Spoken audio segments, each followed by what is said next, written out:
कि चश्मा लगा के हेन शाम लगता लेकिन आज हम ही ना कौन जानते नहीं का कि हम है यूपी बिहार वाला हवे एकदम सही बात बा आ हीरो हैंडसम हथियार वाला हवे ना लवर हमारी लोहारी तो हवे कि एकरा के आँख जोनी मोरे हो ये सखी ई हमार वाला हवे। सही बात बा एक बार बोल दीजिए ना सही बात है एक बार बोल दीजिए ना बोल तो रहे हैं एक बार बोल दीजिए ई हमार वाला हवे। नहीं हमारे वाला के बाद आगे वाला भी बोल दीजिए ना सब लोग जान जाए आज क्या जान रहे अब बताना नहीं चाहते तो हम क्या बोले लेकिन हम कहो रुके ना हम कहो कि फिल्मी हीरोइन से ना कम लगतारू हे बूढ़ावा जवान के पसंद लगतारू बस कर पगला रुलाएगा क्या कि केहू कहे बम केहू कहता सनम तू रसियन लगतारू ना सही बता नहीं जब इतना तारीफ कर तली तो एगो लाइन सुन ली हाँ Khushi I love you serious I love you serious आप आई लव यू बोले लेकिन मैं जानते क्या बोलूँगी हाँ कि हमारा रहते बोल रे पगला सही बात है कवना बात के चिंता बा कि तोरा के कब हाथ लगा दे जब बोले खुशी आ जाए। हाँ ठीक बात लेकिन तोहरे गाना जम गई कि चश्मा लगा के हेन सम लगता रो मैडम आई ना काजल जी प्लीज आइए। कम ऑन द स्टेज हाँ इधर ही चश्मा हाँ ना ना ना ना ना ना ना ना ई सब ना अनुपमा जी ओकर तई कुल गीत हम गा सकत नहीं कि चलले चली तो के आगे ना बोलब हम जानते हैं तो भाग जाइबो आगे ना बोलब कि चश्मा लगा के हेन सम लगतारू देखिए मैं ऐसा कलाकार हूँ ना ये ऐसे ही इतनी सुंदर लग रही है। मैं ऐसे कलाकार हूँ कि मैं किसी को पकड़ लेता हूँ कोई बुरा नहीं मानता ढेर मत सटा बे हम तू होल्डर रॉक में चल चींटी जीवा इतना तेज कटू हमके ये मेरी पुरानी मित्र हैं मित्रिया है मित्रिया कि चश्मा लगा के ओ हेन शाम लगता रो कि साउथ वाला हीरो से ना अरे कम लगता रो कि तोहरे के दिल हम देहबे करे जा तू तो बम लगता रो किशन भैया हमारे अपना बूढ़ से और एक ऐसे व्यक्ति जो सभी कलाकारों को सपोर्ट करते हैं दिल से अभिनंदन बड़े भैया को आप काफी देर से यहाँ बैठे हैं और हम लोग कुछ सुनेंगे आपसे आज वो जो बोलते हैं आप कि चश्मा लगा के हैंडसम लगता साउथ वाला हीरो से ना कम लगता रो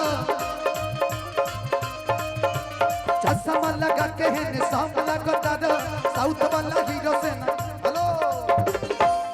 सूरज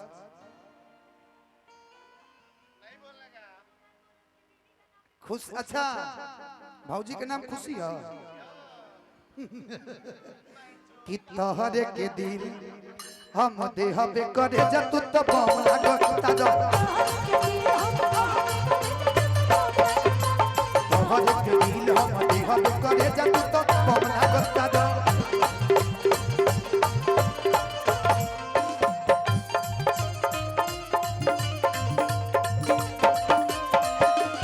होलाई सकुलिया में बहुते लड़ाई मन करे छोड़ दी कोई पढ़ाई होलाई सकुलिया में बहुते लड़ाई धक्के कोनो कटा खींच ले बंदू पट्टा हम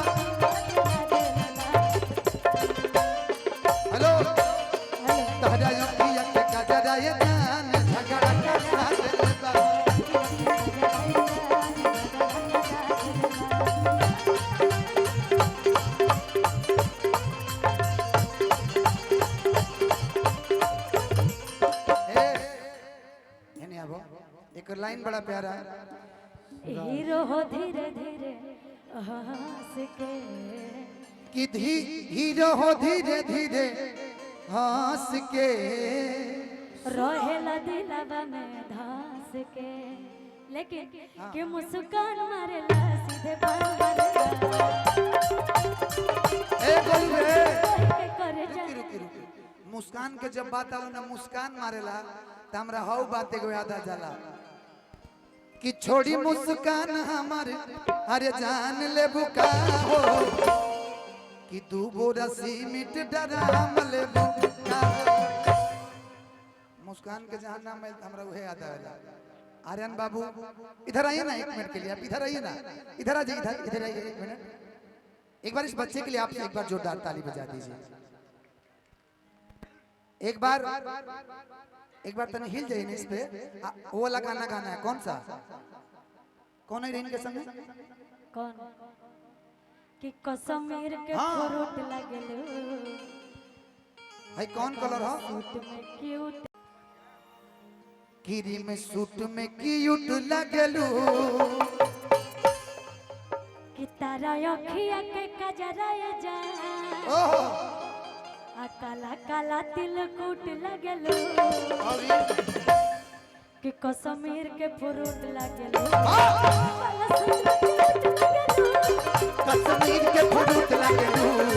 काला सूट में क्यूट लगलू लेकिन कि हीरो हो धीरे धीरे हंस के ये मेरा छोटा भाई आपका हीरो है अतनी शर्ट के तनी कि रहेला दिलवा में धंस के गोलू भैया मूड ठीक बन रहा अभी ठीक बन मूड हाँ ठीक बन गया कि हीरो हो धीरे धीरे हंस के रहेला दिलवा में धंस के मुस्कान मरेला सीधा जान मरेला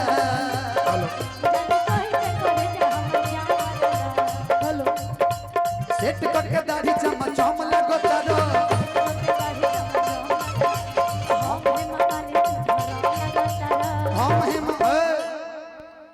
हम हे मालिन तू धरम लगतर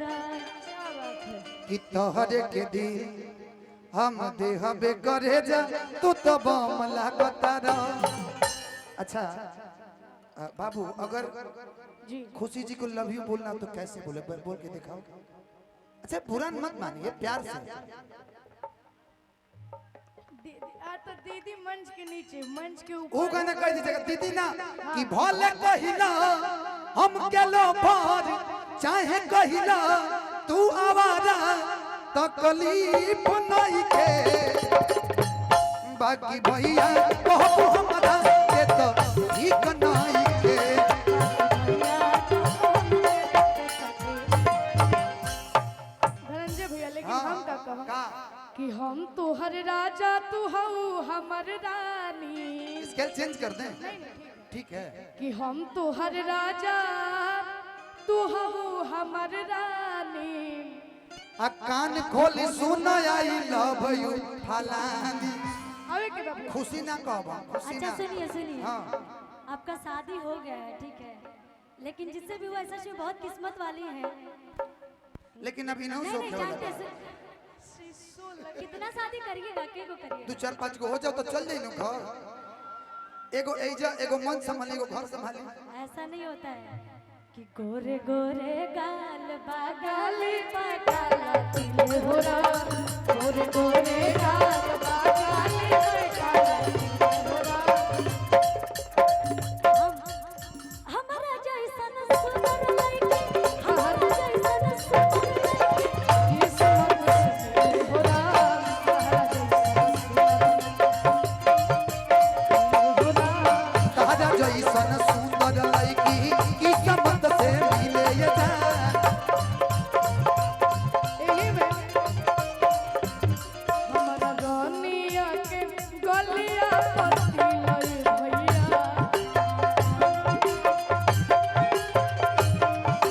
हमारा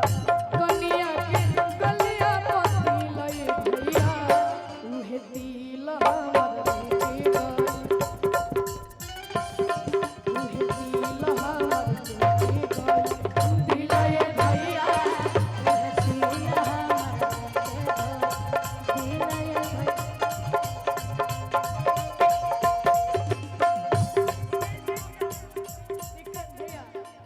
स्केल क्या है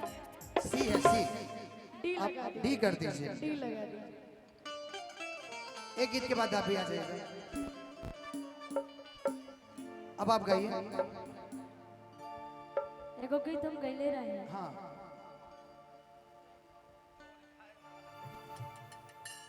आर्यन के बड़ी छोट बड़े लेकिन हमने से ज्यादा एक्सपीरियंस पर प्यार मोहब्बत का, ये आपके कैसे पता रहा? क्योंकि आप देखिएगा अभी आई लव यू बोलने के लिए बोले तो कितना प्यार से इसको बोले कि कान खोली सुना आई लव यू फलान। ये तो वही बात हो गया, लेना ना देना भर दे पसे कि हम तो हर राजा तू हो हमर रानी। लेकिन रानी बनाएगी तो बड़ा महंगा पड़ेगा। हाँ अवे के बाद अच्छा आ जाइए। कि हम आई। तो हर राजा तू हो हमर रानी, तो कान खोली सुना आई लव यू, कान खोली सुना आई लव यू फलानी। कान खोली सुना आई लव यू, कान खोली सुना आई लव यू फलानी। और एक का कि असहित चारों ओर छैले रहा सही तू जादू और छैले रहा। यूपिया बिहार के हिलैले रहा असहित चारों ओर छैले रहा यूपिया बिहार के हिलैले रहा कि जवन बोल बोल के गोले से मारत चला कि राजा रंगदा